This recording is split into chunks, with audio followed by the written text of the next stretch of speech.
আমি আমার নিজের বাবারে চাকর মানে আমার বাড়িতে রাখছি। আমি এটা কেমনে বুঝবো? আমার বলে দাও তুমি, আমি এটা কেমনে বুঝবো? বাজার এই তো তোর কোনো দোষ নাই। তুই তো জানতি না হ্যাঁ তোর বাবা, কিন্তু হ্যাঁ তো জানতো তুই তোর সন্তান।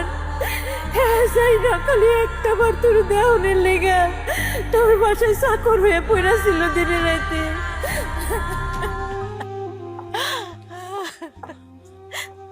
মা, মা তুমি এখানে বসে বসে কাঁদতেছো? দেখো তোমার ছেলে চলে আসছে। তুমি কেন আমার ওদিন বললা না যে তুমি আমার মা? বাবা কেন বললো না যে আমি তার ছেলে?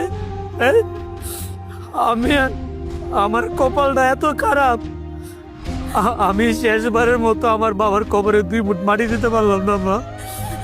বাবাজি, তোর ভাবে কোন মুখে কইব যে তুই তার ছেলে? টাকার অভাবে আমরা তোরে বেঁচে দিছি, আর দেখ এই টাকার অভাবে আজকে তোর বাপ মরে গেল। আল্লাহ আল্লাহ নিজাতে করে শাস্তি দিছে, নিজাতে। না মা না, এরকম কথা কইও না মা। এখানে তো তোমাদের কোনো দোষ নাই।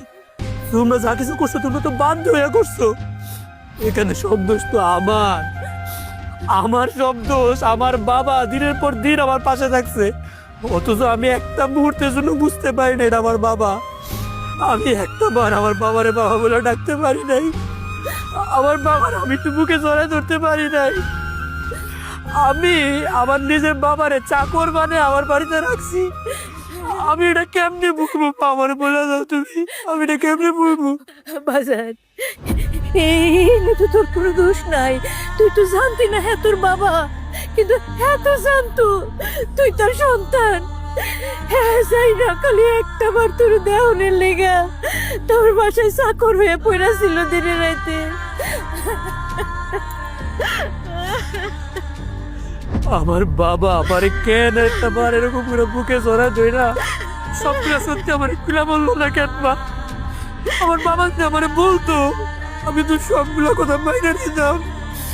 আমার বাবারে আমি শেষবারের মতো একটু দেখতে পারতাম, একটু শুইতে পারতাম, আমার বাবার ভালোবাসা একটু পাইতাম। আমি তো সবকিছু থেকে বঞ্চিত হয়ে গেলাম, একটু বেঁচে হয়ে গেলাম মা।